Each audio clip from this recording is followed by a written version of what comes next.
Students, आज की class में हम लोग प्रश्नावली 6.2 के सवालों को सॉल्व करने वाले हैं। तो चलिए स्टूडेंट, आप लोग क्वेश्चन नंबर 1 को पढ़िए। देखिए इसमें क्या कहा जा रहा है।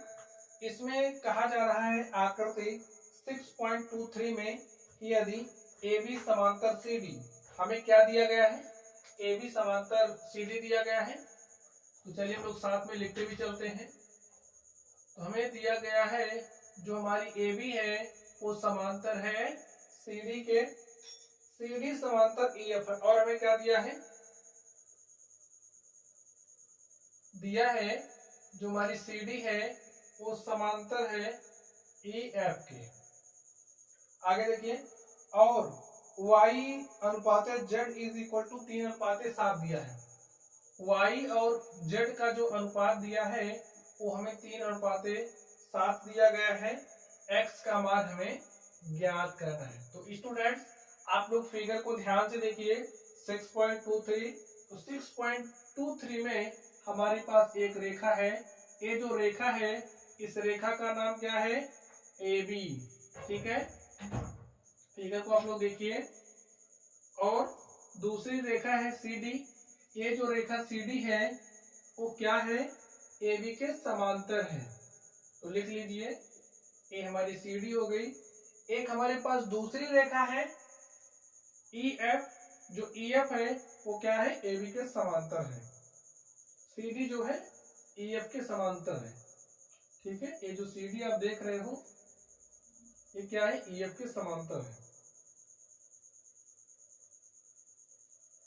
तो इसको नाम दीजिए ई एफ। और कोई त्रिज्यछेदी रेखा है जो इसको क्या कर रही है, ऐसे काट रही है। अब यहाँ पर आप लोग ध्यान से देखिए, हमारे पास ये जो x आप देख रहे हो, इस x का मान हमें निकालना है। y और z का अनुपात स्टूडेंट हमें दिया गया है। ठीक है, चलिए स्टूडेंट्स, हम लोग इसको सॉल्व करते हैं। जो जो दिया गया है हमने इसको यहाँ पर राइट कर लिया है। चलिए अब हम लोग देखते हैं। आप लोग ध्यान से देखिए, हम लोग मान लेते हैं। देखिए हमें y और z का अनुपात दिया गया है। यहाँ पर देखिए y और z का अनुपात दिया है। हम लोग मान लेते हैं जो हमारा y है, y कितना डिग्री है, y को 3x मान लेते हैं। यहाँ पर देखिए हमें x का मान निकालना है। हमें यहाँ पर स्मॉल x दिया है, हम लोग यहाँ पर कैपिटल x मानेंगे। ठीक है, तो मान लेते हैं, माना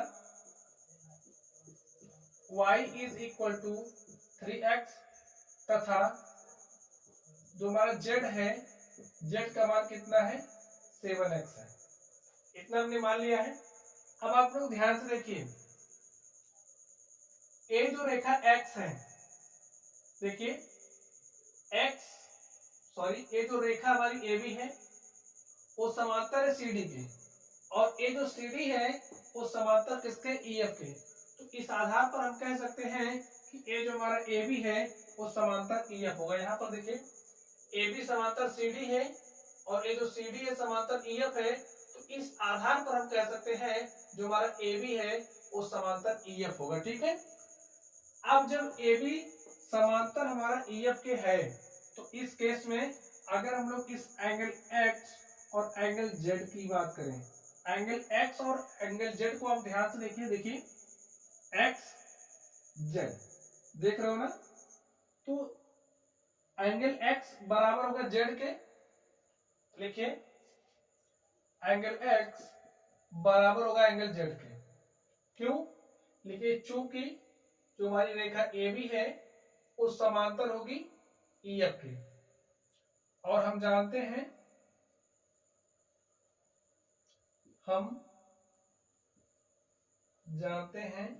जो हमारे एकांतर कोण होते हैं क्या होते हैं, बराबर होते हैं। एकांतर कोण बराबर होते हैं। ठीक है, एंगल x बराबर एंगल z के हैं क्योंकि ये क्या है, एकांतर कोण। देखिए x बराबर z क्योंकि ये एकांतर कोण है। अब स्टूडेंट आप लोग ध्यान से देखिए, इसको हम मान लेते हैं समीकरण नंबर 1 और इसको मान लेते हैं समीकरण नंबर 2। समीकरण नंबर 2 से z के स्थान पर हम लोग 7x लिख सकते हैं। तो यहाँ पर जो हमारा एंगल x है वो बराबर किसके हो जाएगा, 7x है। इसे मान लेते हैं समीकरण नंबर 3। ठीक है, अब आप लोग ध्यान से देखिए, यहां पर ये जो हमारा एंगल x और एंगल y है, ध्यान से देख लीजिए, एंगल x एंगल y का जो योग है वो किसके बराबर होगा, 180 डिग्री के। लिखिए एंगल x प्लस एंगल y बराबर होगा 180 डिग्री के। क्यों बराबर होगा, लिखिए चूंकि, अब आप ध्यान से देखिए, ये जो रेखा AB है ये समांतर है किसके, CD के। त्रिज्यछेदी रेखा इसको काट रही है, तो एक ही ओर के जो आसन्न कोण होते, सॉरी एक ही ओर के जो अंतः कोण होते हैं, एक ही ओर के अंतः कोणों का जो योग होता है 180 डिग्री होता है। आप लोगों ने पढ़ा था कि अगर हमारे पास कोई रेखा है L, कोई दूसरी रेखा M है, कोई तीसरी रेखा इसको इस तरीके से काट रही है, तो इस केस में ये जो हमारा कोण होता है, एक ही ओर के त्रिज्यछेदी रेखा के एक ही ओर के जो अंतः कोण होते हैं, इनका योग 180 डिग्री होता है। तो इस केस में इसका और इसका जो योग होगा वो 180 डिग्री के बराबर होगा। तो देखिए एंगल x प्लस angle y is equal to 180 degree, चूंकि त्रिज्यछेदी रेखा के छेदी रेखा के एक ही ओर बने अंतः कोणों का योग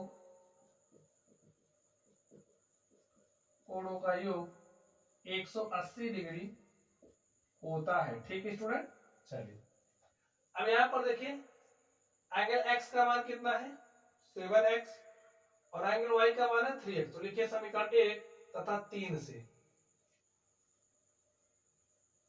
समीकरण 1 तथा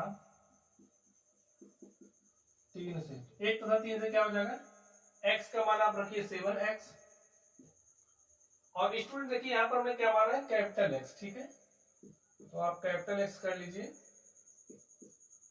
क्योंकि स्मॉल x दिया है। ठीक है, तो एंगल x हमारा 7x के बराबर, यहाँ पर 7x प्लस y का मान कितना है 3x, 3x is equal to 180 degree. तो 7x प्लस 3x कितना हो जाएगा 10x, 10x बराबर 180 डिग्री, और x बराबर क्या हो जाएगा 180 बटे में 10 बराबर 18 डिग्री। जो हमारा कैपिटल X है, कैपिटल X का मान आ गया है 18 डिग्री। ठीक स्टूडेंट, तो हमें बताना क्या है, ये जो स्मॉल x है इसका मान बताना है। ठीक है, चलिए जो हमारा एंगल y है, यहां पर देखिए इसका मान हमें बताना है। ये जो कैपिटल X हमारे पास आया, कैपिटल X का मान समीकरण 3 में रख दीजिए। लिखिए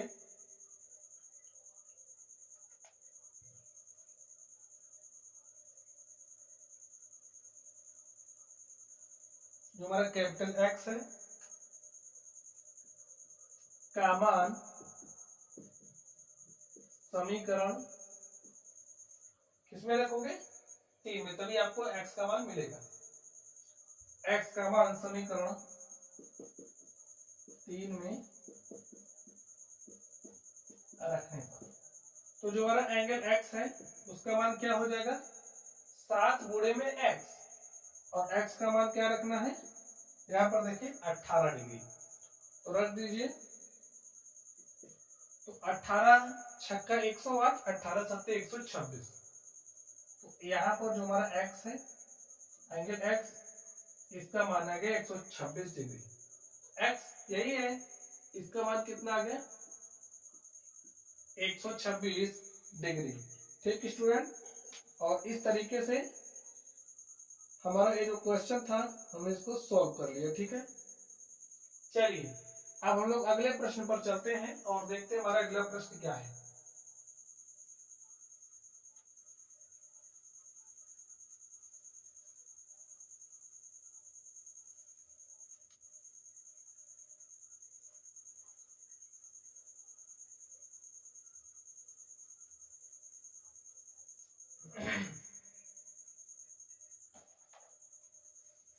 चलिए स्टूडेंट, हम लोग क्वेश्चन नंबर 2 पर चलते हैं और देखते हैं क्वेश्चन नंबर 2 का सॉल्यूशन क्या होगा। इसमें कहा जा रहा है आकृति 6.24 में हमारे पास कोई आकृति है, आकृति 6.24 में यदि AB समांतर CD है, हमें क्या दिया गया है, जो हमारी रेखा AB है वो समांतर है CD के, दिया है जो AB है वो समांतर है CD के। EF परपेंडिकुलर CD हमें दिया गया है, जो हमारा EF है वो परपेंडिकुलर है, लंब है किसके, CD के। और क्या दिया है, एंगल GED, एंगल GED का मान हमें दिया है 126 डिग्री। हमें बताना क्या है, जो हमारा एंगल AGE है इसका मान क्या होगा, एंगल GEF का मान क्या होगा, इसको हमें बताना है। और देखिए क्या बताना है, एंगल FGE का मान क्या होगा हमें बताना। चलिए हम लोग फिगर बना लेते हैं। तो फिगर देखिए, हमारे पास AB एक रेखा है, इस तरीके से फिगर आपके बुक में दिया गया है, और CD है, इस तरीके से बनाइए।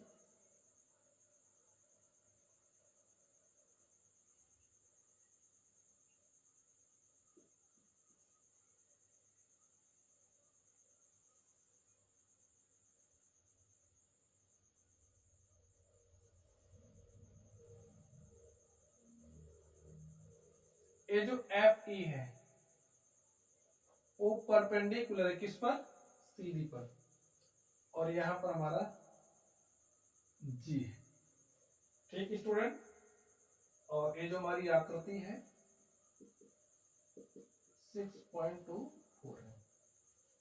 चलिए और देखिए क्या दिया गया, जो एंगल GED उसका मान 126 डिग्री है।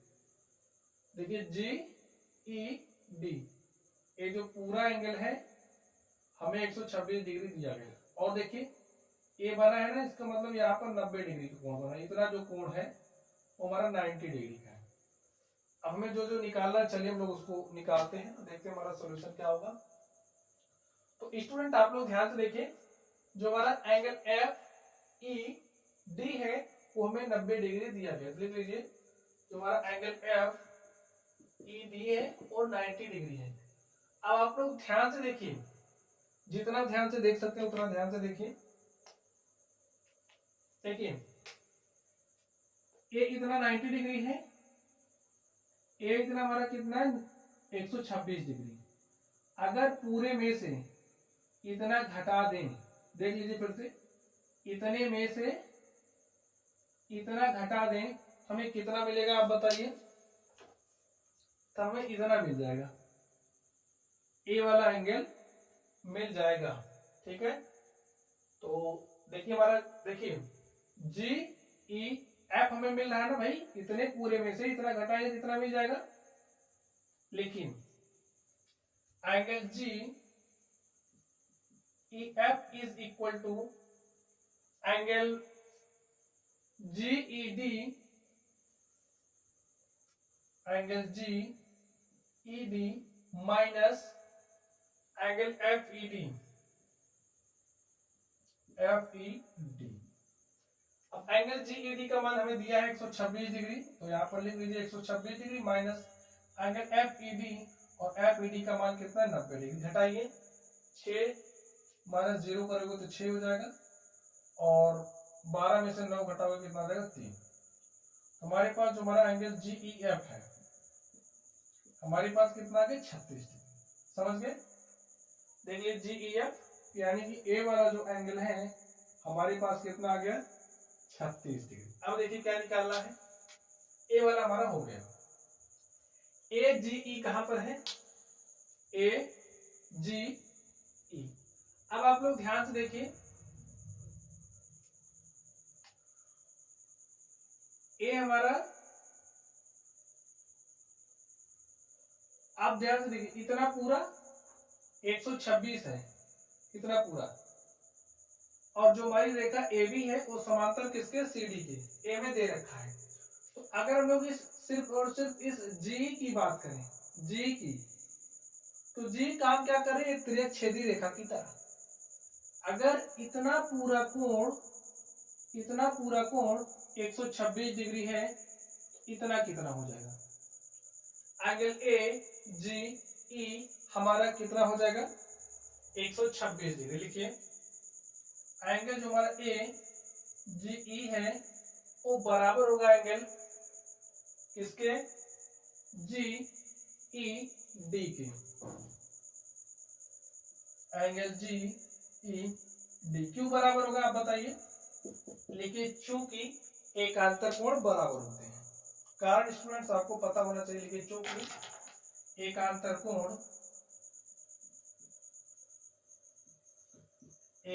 कोण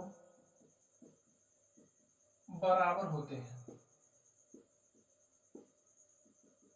ठीक है, चलिए अब देखिए जो हमारा एंगल ए जी ई है उसका मान क्या हो जाएगा? बराबर एंगल जी ई डी होगा, और जी ई डी का मान कितना है? 126 डिग्री। 126 डिग्री। चलिए अब देखते हैं हमें क्या निकालना है। आप लोग ध्यान से देखिए।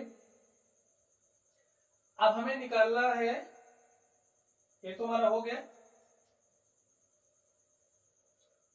ये भी हो गया। ठीक है, अब इस पर बात करनी है। एफ जी ई कहां पर है? एफ जी ई। अब हमें ए वाला एंगल चाहिए। अब हमें ए वाला एंगल चाहिए, एफ जी ई। लिखिए angle F G E is equal to, अब आप बताइए किसके बराबर होगा जो हमारा एफ जी ई? ध्यान से देखिए, ए जो हमारा एंगल ए जी ई है, अगर हम लोग एंगल ए जी ई में जोड़ दे किसको? एफ जी ई को, तो इसका योग कितना होगा? 180 डिग्री। क्यों होगा? क्योंकि रैखिक युग्म बन रहा है। ठीक स्टूडेंट, और रैखिक युग पर जो भी कोण बनता है उनका योग कितना होता है? 180 डिग्री। देख सकते हैं यहाँ पर ए हमारी क्या एक रेखा है ना, जब यहाँ पर 126 डिग्री का कोण बन गया है, इसको और इसको जोड़ेंगे तो कोण कितना बनेगा? 180 डिग्री। वही बात हमने यहाँ पर लिख दी है। अब एंगल ए जी ई का मान हमारे पास पता है। देखिए ए जी ई 126 डिग्री है, तो यहाँ पर हो जाएगा 126 degree plus angle F G E is equal to 180 degree. अब यहाँ से एंगल एफ जी ई किसके बराबर हो जाएगा? 180 डिग्री। इस 126 को आप इधर लेकर के आइए। 126 डिग्री घटाइए, 10 में से 6 गया 4, और यहाँ पर 7 में से 2 घटाया 5, 1 में से 1 घटाया 0। तो जो हमारा एंगल एफ जी ई है उसका मान कितना आ गया? 54 डिग्री। समझ गए स्टूडेंट्स? तो लिख दीजिए जो हमारा एंगल एफ जी ई है उसका मान कितना आ गया? 54 डिग्री। और इस तरीके से आप देख सकते हैं ये जो हमारा क्वेश्चन नंबर 2 था हमने इसको सॉल्व कर लिया है। लिख दीजिए अतः angle A G E is equal to 126 degree. Angle G E F कितना है? 36 डिग्री। तथा जो हमारा एंगल एफ जी ई है, एफ जी ई का मान कितना आया है? 54 डिग्री है। ठीक स्टूडेंट, इस तरीके से जो हमारा क्वेश्चन नंबर 2 था हमने इसको सॉल्व कर लिया है। चलिए अब हम लोग अगले प्रश्न पर चलते हैं और देखते हैं हमारा अगला प्रश्न क्या है। तो स्टूडेंट्स अगर आप लोगों को कोई भी डाउट हो तो आप लोग कमेंट बॉक्स में कमेंट करना। ठीक है,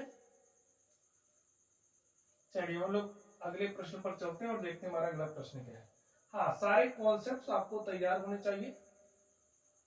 कॉन्सेप्ट ना तैयार हो तो तैयार कर लीजिए, इससे प्रश्नों को आप लोग आसानी के साथ कर पाएंगे। ठीक है, चलिए हम लोग अगले प्रश्न पर चलते हैं और देखते हैं हमारा अगला प्रश्न क्या है। स्टूडेंट्स आप लोग क्वेश्चन नंबर 3 को ध्यान से देखिए। 3 नंबर में क्या कहा जा रहा है पढ़िए आप लोग। इसमें कहा जा रहा है आकृति 6.25 में यदि PQ समांतर ST हमें दिया है, जो हमारी PQ है वो समांतर ST है, लिख लेते हैं। दिया है तुम्हारा PQ है वो समांतर किसके, ST के। Angle PQR is equal to angle PQR is equal to 110 degree. Angle RST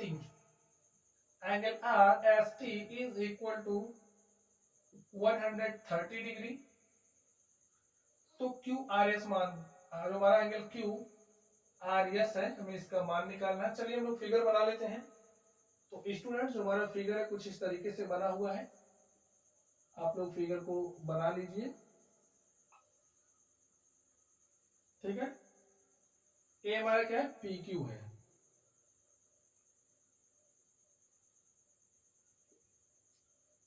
इसका मान 110 डिग्री दिया गया है। ये हमारा R है,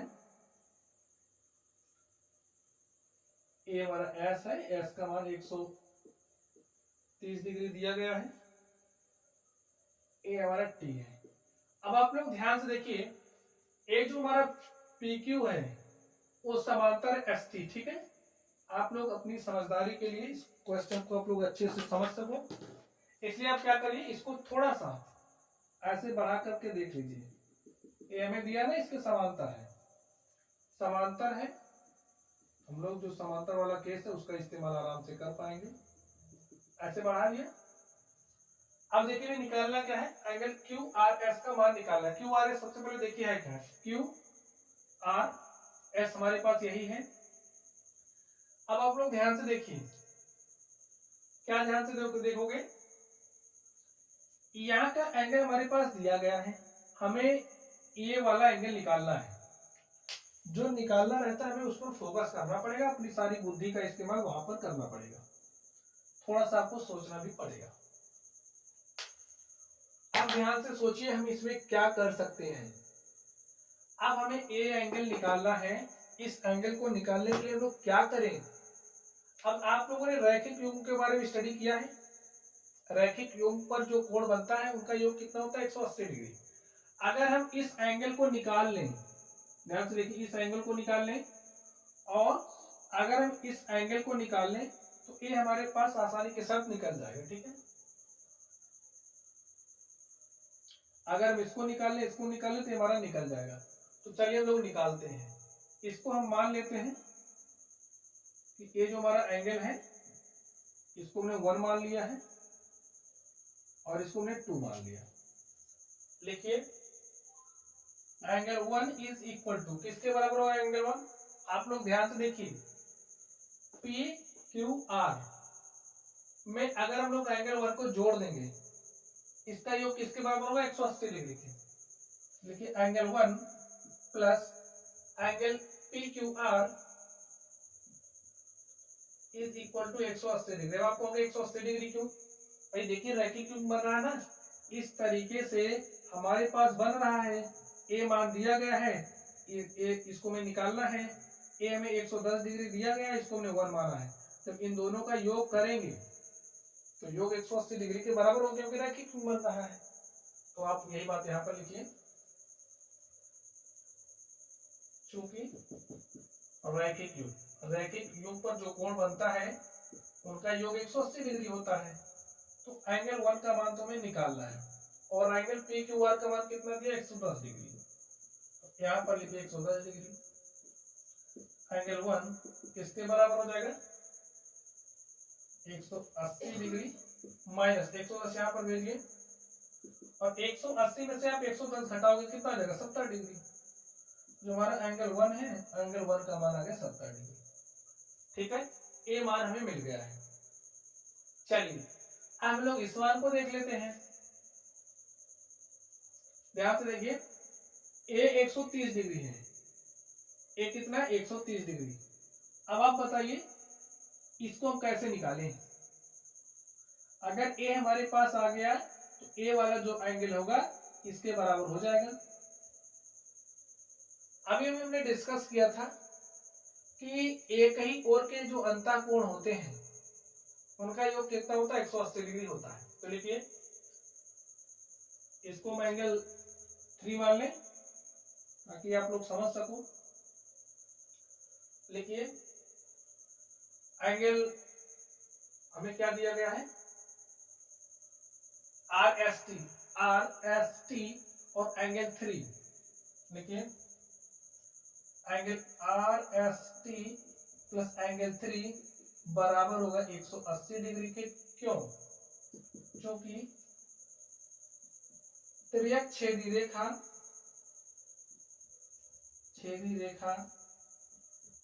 के एक ही तरफ बने अंतःकोणों का योग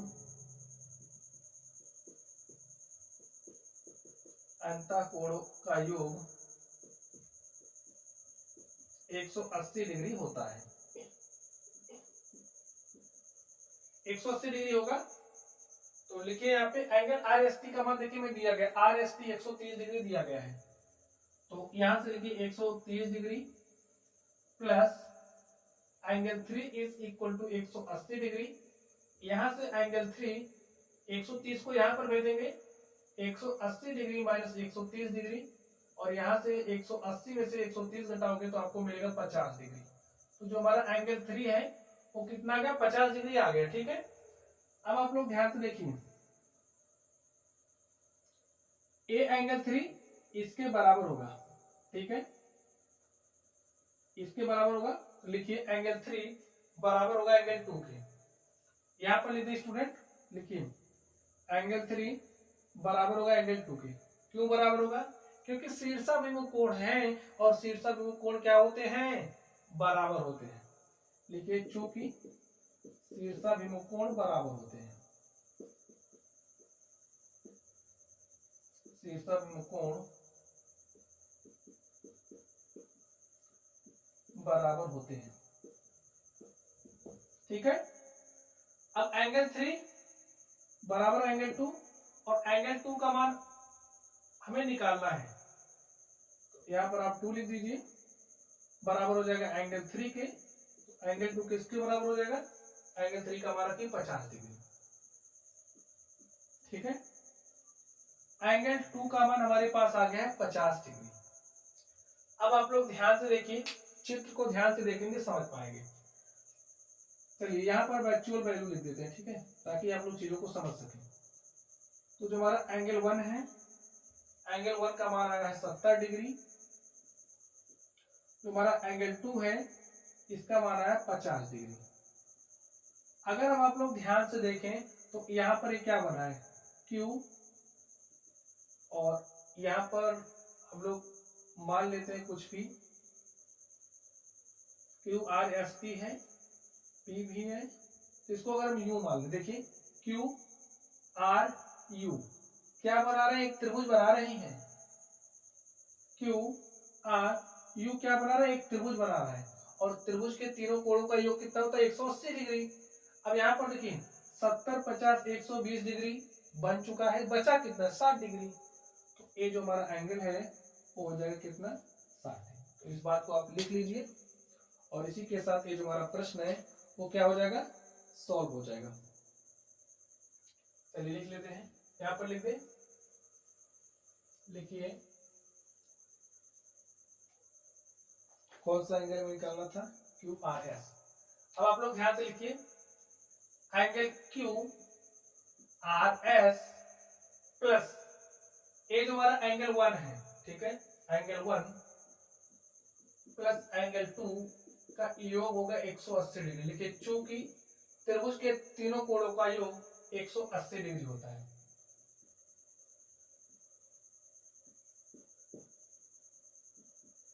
तीनों कोणों का योग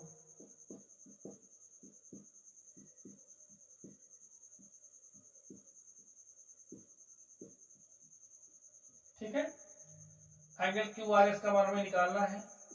एंगल 1 का मान देखिए हमने निकाला है 70 डिग्री, 70 डिग्री का मान यहाँ पर रख दिया है। एंगल 2 का मान कितना है, 50 डिग्री, तो यहाँ पर 50 डिग्री लिख दीजिए, बराबर हो जाएगा 180 डिग्री के।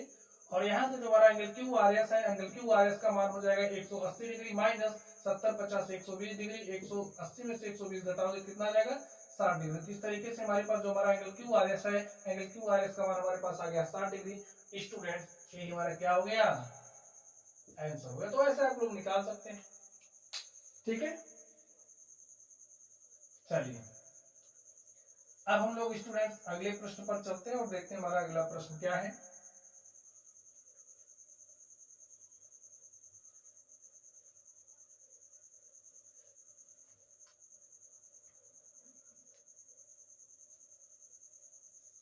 चलिए हम लोग क्वेश्चन नंबर 4 पर चलते हैं और देखते हैं क्वेश्चन नंबर 4 का सॉल्यूशन क्या होगा। तो देखिए क्वेश्चन नंबर 4 में कहा जा रहा है आकृति 6.26 में यदि ए बी समांतर सी डी, जो जो दिया है लोग लिखते भी चलते हैं। लिखिए दिया है जो हमारा ए बी और समांतर है सी डी के, ए बी समांतर सी डी। और क्या दिया angle A P Q is equal to 50 degree. Angle P R D में दिया है P R D is equal to दिया है 127 डिग्री। तो x और y का मान ज्ञात कीजिए। जो हमारा x है, x का मान क्या होगा, जो y है y का मान क्या होगा मैं बताना। चलिए हम लोग फिगर बनाते हैं। जो हमारा ए बी और समांतर किसके सी डी के, तो ये हमारा ए बी हो गया, ये समांतर किसके सी डी के। और देखिए इस तरीके से ट्रायंगल बना है, बना लीजिए। ए वाला जो एंगल में 50 डिग्री दिया गया है और यहाँ पर इसका नाम क्या दिया P।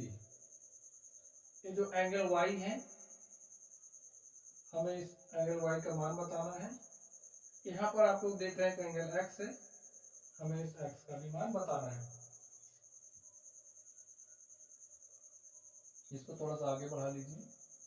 यहाँ का हमें एंगल दिया 127 डिग्री और इस बिंदु को नाम दिया R, हमारा बिंदु डी है। ठीक है, चलिए मैं x और y के मान बताने हैं। यहाँ नाम लिखा है Q और हमारी आकृति है 6.26। चलिए स्टूडेंट हम लोग इसको सॉल्व करते हैं और देखते हैं हमारा सॉल्यूशन क्या होगा। अब आप लोग देखिए मैं निकालना क्या है, सबसे पहले हमें देखना पड़ेगा निकालना क्या है। तो ये जो x है, ये जो y है, हमें इस x और y के मान को बताना है। ठीक, ये बात आप लोग समझ गए। अब ध्यान से देखिए हमें दिया क्या क्या गया है। ए बी समांतर सी डी है, ये जो आप ए बी देख रहे हो समांतर किसके है सी डी के, ए बी समांतर सी डी है। Angle A P Q is equal to 50 degree. A P Q यानी कि ए वाला एंगल में 50 डिग्री दिया गया है।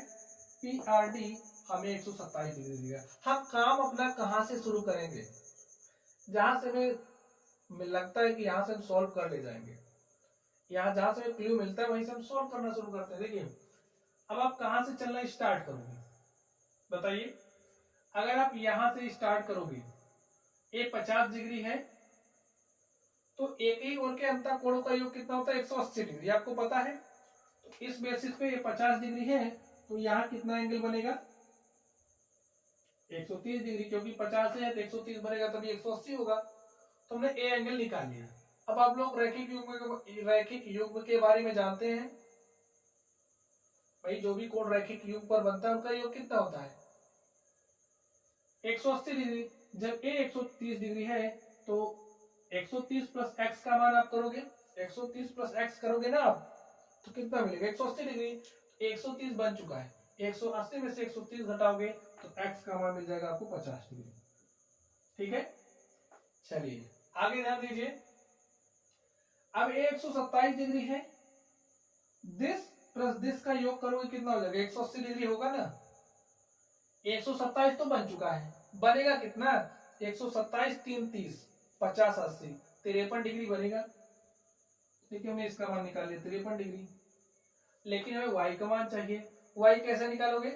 अब यहाँ पर देखिए पी क्यू आर क्या बन रहा है, एक त्रिभुज बन रहा है और त्रिभुज के तीनों कोणों का योग कितना होता है 180 डिग्री। आइए देखिए 50 50 100 103 डिग्री का कोण बन चुका है, तो बचा कितना है नहीं पता चल रहा। 180 डिग्री माइनस 103 डिग्री कर दो, जो आएगा वही y का मान हो जाएगा। तो घटा दीजिए 77 3 80 होता है ना, तो y का मान आ गया 77 डिग्री। देखिए हमने इसको ओरल सॉल्व कर लिया, क्वेश्चन को सॉल्व करने में ज्यादा समय नहीं लगेगा आपको, ठीक है। ऐसे आप आसानी के साथ सॉल्व कर सकते हैं। हमने x का मान निकाल लिया, y का मान निकाल लिया, कैसे कैसे निकाला सारे प्रोसेस भी मैंने आपको बता दिया। अब आप लिख लीजिए, आता है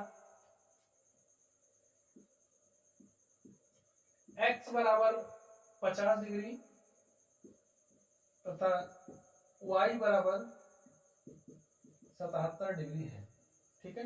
जैसे जैसे हमने सॉल्व किया है वैसे वैसे आप लोग लिख लेना, ठीक है। चलिए अब हम लोग अगले प्रश्न पर चलते हैं और देखते हैं हमारा अगला प्रश्न क्या है।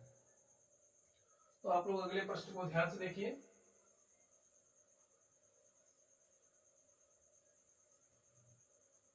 क्वेश्चन को पढ़िए स्टूडेंट, देखिए इसमें क्या कहा जा रहा है। क्वेश्चन को आप लोग पढ़िए, इसमें कहा जा रहा है क्वेश्चन नंबर 5, आकृति 6.27, हमारी आकृति 6.27 है। तो बना लेते हैं आकृति को। ये देखिए हमारी आकृति 6.27 होगी। ये जो आकृति 6.27 है में PQ और RS, ये हमारा समझिए क्या है, PQ है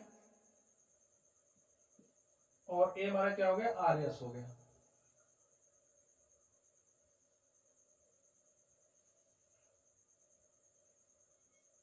आपको लाइनें सीधी रखनी, ठीक है। अब एक बार में जब सीधी बन जाती है तो बन जाती है, दोबारा आराम से नहीं बनती। PQ और RS दो दर्पण है, ठीक है। ये जो PQ है वो क्या है, एक दर्पण है। जो हमारा RS है वो भी क्या है, एक दर्पण है, जो एक दूसरे के समांतर रखे गए। जो PQ है और RS से दोनों क्या है, समांतर है। यहां से मिला ना, दोनों क्या है, समांतर है। देखिए जो PQ है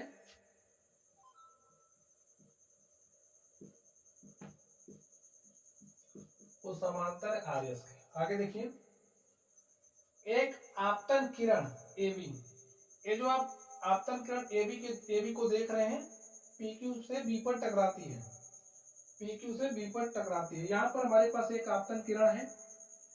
ये जो आपतन किरण है, इस आपतन किरण का नाम क्या है, AB। ये जो आपतन किरण AB है, दर्पण PQ पर क्या कर रही, टकरा रही। उसके बाद परावर्तित किरण, अब ये हमारी क्या होगी, परावर्तित किरण है, जो कहाँ जा रही है, दर्पण RS पर और बिंदु C पर टकरा रही है। यहां से फिर क्या हो रही है, पथ BC पर चलकर दर्पण RS से C पर टकराती है। C पर टकराई तथा पूरा CD के अनुदिश कुछ इस तरीके से गई, परावर्तित हो जाती है। इसका नाम क्या देना है, D। CD हो गया। सिद्ध कीजिए कि AB समांतर CD है।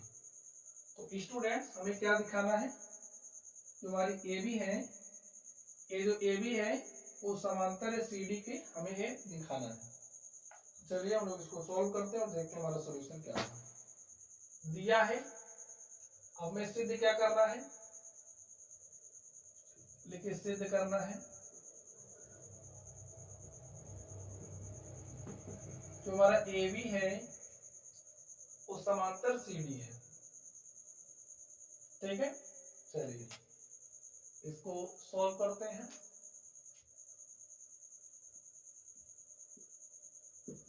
अब स्टूडेंट्स आप लोग ध्यान से देखिए, जैसे समझिए हमारे पास ये क्या है, दर्पण है, ठीक है। जो आपतित किरण होती है, जो आपतन कोण होता है, वो हमारा बराबर किसके होता है, परावर्तन कोण के, ठीक है। अब ये हमारी आपतित किरण यहाँ पर आई दर्पण पे, दर्पण पर गिरने के बाद क्या हो गई, ऐसे परावर्तित हो गई। तो यहाँ से हम लोग क्या करते हैं, एक अभिलंब खींचते हैं, एक लंब डालते हैं, ठीक है। ये जो कोण बनता है ये हमारा आपतन कोण होता है, जिसे आई से रिप्रेजेंट करते हैं, आई से दिखाते हैं। और ये जो हमारा कोण होता है परावर्तन कोण होता है, ठीक है, जिसे हम आर से दिखाते हैं। जो हमारा आपतन कोण होता है इसे क्या कहते हैं, आपतन कोण, और इसे क्या कहते हैं, परावर्तन कोण, ठीक है। जो हमारा आपतन कोण होता है बराबर होता है परावर्तन कोण के, यानी कि एंगल जो हमारा आई होता है वो बराबर होता है किसके, एंगल आर के। इतनी बात आप लोग समझ गए होंगे। तो ठीक यहाँ पर हम लोग क्या करेंगे, एक अभिलंब खींचेंगे, ठीक है। आप एक अभिलंब खींच दीजिए और इसको नाम दे दीजिए बीई। बी हमारा क्या है, अभिलंब है। चलिए यहाँ पर भी हम लोग एक अभिलंब खींच देते हैं, इसको नाम दिया एफ, हमने नाम दिया एफ। अब यहाँ पर देखिए ये प्रकाश किरण इस पर जा रही है, आपतित किरण है, तो यहाँ पर कोण जो बनेगा वो हमारा आपतन कोण होगा, और ये जो आपतन कोण है इसको हमने नाम दे दिया क्या, हुआ, ठीक है। अब प्रकाश किरण देखिए यहाँ से टकराने के बाद ऐसे परावर्तित हो रही है, तो यहाँ पर जो कोण बनेगा हमारा परावर्तन कोण होगा, इसको हमने नाम दे दिया क्या, 2। ठीक इसी प्रकार से इसको हमने नाम दिया 3, इसको हमने नाम दिया 4। थोड़ी सी हमने रचना करी है, इस बात को भी लिख लीजिए। रचना में हमने क्या किया है, लिखिए रचना में जो हमारा बीई है वो क्या है, लंब है, बीई लंब पीक्यू, जो पीक्यू है पीक्यू पर हमने बी क्या खींचा है, लंब खींचा है। तो लिख दीजिए जो बीई है परपेंडिकुलर किस पर है, पीक्यू के। बीई इसका मतलब होता है लंब, ठीक है, परपेंडिकुलर, बीई परपेंडिकुलर पीक्यू खींचा। और देखिए हमने क्या किया है, जो हमारा सीएफ है, सीएफ किस पर परपेंडिकुलर है, आरएस पर, तो लिखिए सीएफ परपेंडिकुलर आरएस हमने खींचा, आरएस खींचा, ठीक है। चलिए हम प्रमाण देते हैं। अब आप लोग ध्यान से देखिए, जो हमारा एंगल 1 है, ये जो एंगल 1 है वो बराबर किसके होगा, एंगल 2 के। तो लिख लीजिए एंगल 1 बराबर होगा एंगल 2 के, और ये जो हमारा एंगल 3 है वो बराबर होगा एंगल 4 के। क्यों बराबर होगा, कारण आप लोग बताइए। एंगल 3 बराबर होगा एंगल 4 के, लिख दीजिए चूंकि तुम्हारा आपतन कोण होता है बराबर होता है परावर्तन कोण के। आपतन कोण परावर्तन कोण के बराबर होता है, परावर्तन कोण के बराबर होता है, ठीक स्टूडेंट। चलिए अब स्टूडेंट्स हमें प्रूफ क्या करना है, हम लोग उस डायरेक्शन में आगे बढ़ेंगे, उस दिशा में चलेंगे। हमें दिखाना है कि जो हमारा AB है वो समांतर है CD के, AB यानी कि इसको हमें इसके समांतर दिखाना है। अब आप बताइए इसको हम लोग इसके समांतर कब दिखा सकते हैं। अगर हमारे पास कोई दो रेखा है उसको हम समांतर दिखाना चाह रहे हैं, तो उसके लिए हम क्या क्या दिखा सकते हैं। अगर हम दिखा दें कि एक ही ओर के जो अंतः कोण होते हैं, भाई दो रेखाएं हैं, इनको कोई त्रिज्यछेदी रेखा काट रही है, अगर हम एक ही ओर के अंतर कोणों के योग को दिखा दें 180 डिग्री, तब क्या होगा, दोनों रेखाएं हमारी समांतर हो जाती है। या फिर एकांतर कोणों के एक योग को दिखा दे बराबर है, तब भी जो हमारी रेखा होती है समांतर हो जाती है। या फिर हमारे पास संगत कोणों के योग को दिखा दे बराबर है, तब भी रेखा समांतर हो जाती है। तो इनमें से हम लोग किसी एक का इस्तेमाल करेंगे। चलिए देखते हैं। अब आप लोग ध्यान से देखिए, अगर हम इस एंगल 2 की बात करें, ध्यान से देखिए, ये जो हमारा एंगल 2 है वो बराबर किसके हो जाएगा, देखिए ये जो बी है वो समांतर किसके हो जाएगा, सी एफ के। ठीक, तो ये जो हमारा एंगल 2 है वो बराबर हो जाएगा एंगल 3 के। क्यों, क्योंकि एकांतर कोण है। एंगल 2 बराबर होगा एंगल 3, इसको मान लेते हैं समीकरण नंबर 3। और क्यों बराबर होगा, क्योंकि एकांतर कोण है।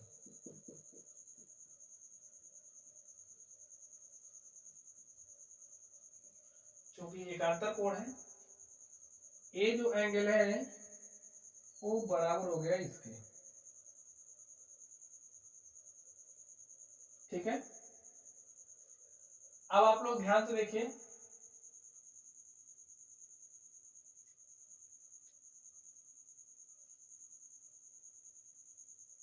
अगर हम लोग, हमारे पास जो हमारा एंगल 2 है वो बराबर हो गया एंगल 3 के।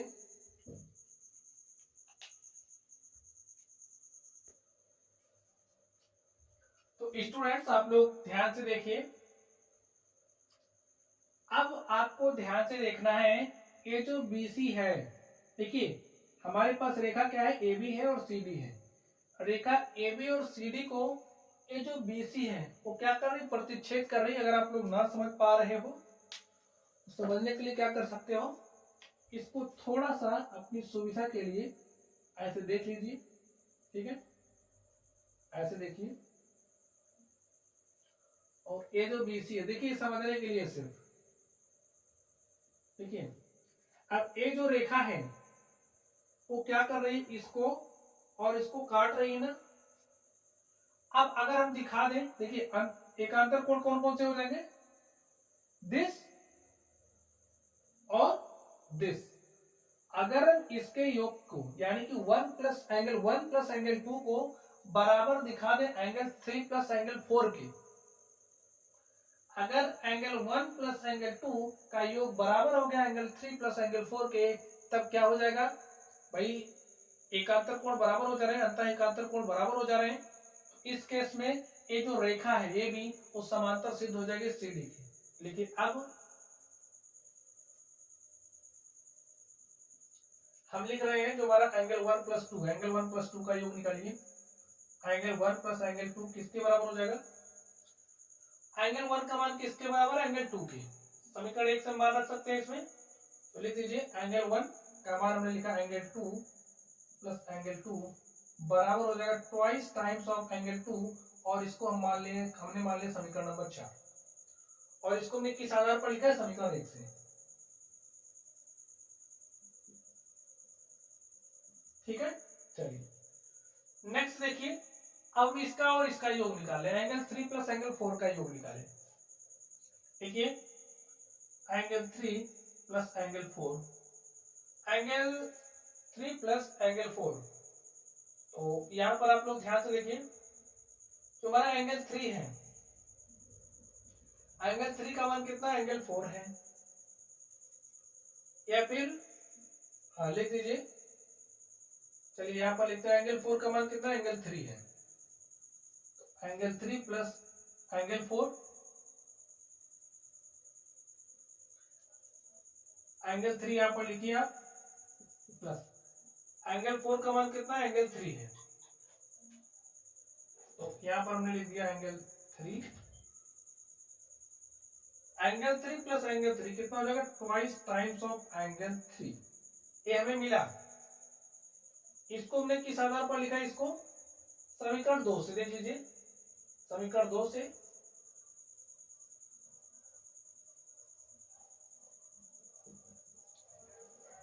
इसको हमने समीकरण 2 से लिखा है। अब आप आगे ध्यान दीजिए,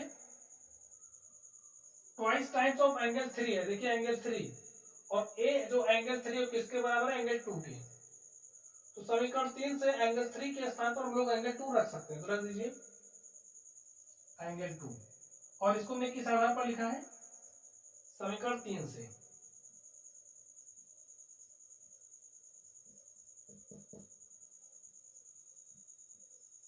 समीकरण 3 से।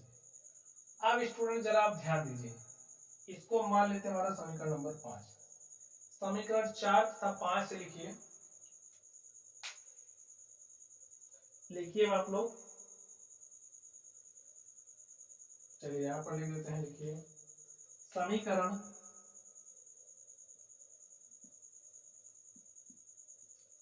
समीकरण 4 तथा 5 से क्या आ गया हमारे पास, तो एंगल 1 + 2 है। देखिए इसका मान क्या है, ट्वाइस टाइम्स ऑफ एंगल 2, इसका मान क्या है, ट्वाइस टाइम्स ऑफ एंगल 2, यानी कि ए बराबर है इसके, ए बराबर है इसके, ए इसके बराबर हो जाएगा, एंगल 1 + एंगल 2 बराबर होगा एंगल 3 + एंगल 4 के। लिख दीजिए अंतः एकांतर कोणों का एक युग्म समान है, इसलिए जो हमारी रेखा AB है वो समांतर है किसके, CD के। जो हमारा AB है, ये देख सकते हैं, जो हमारी AB है, किरण की बात की जा रही, प्रकाश किरण है, जो हमारा AB है वो समांतर किसके, CD के। और इससे में हमारा ये क्या हो गया, सिद्ध हो गया। ठीक है, यही हमें सिद्ध करना था, ये हमारा क्या हो चुका है, प्रूव हो चुका है। तो स्टूडेंट इस तरीके से ये जो हमारा क्वेश्चन था, हमने इस क्वेश्चन को सॉल्व कर लिया है। और इसी तरीके से जो हमारी प्रश्नावली थी, हमने इस प्रश्नावली के सारे सवालों को भी सॉल्व कर लिया है। तो चलिए आप लोग पढ़ते रहिए। अगर आप लोगों को कोई भी डाउट हो तो कमेंट बॉक्स में कमेंट करना। वीडियो पसंद आए वीडियो लाइक कीजिएगा, चैनल पर नए हो तो चैनल को सब्सक्राइब कर लेना। तो चलिए स्टूडेंट्स आप लोग पढ़ते रहिए। Thank you.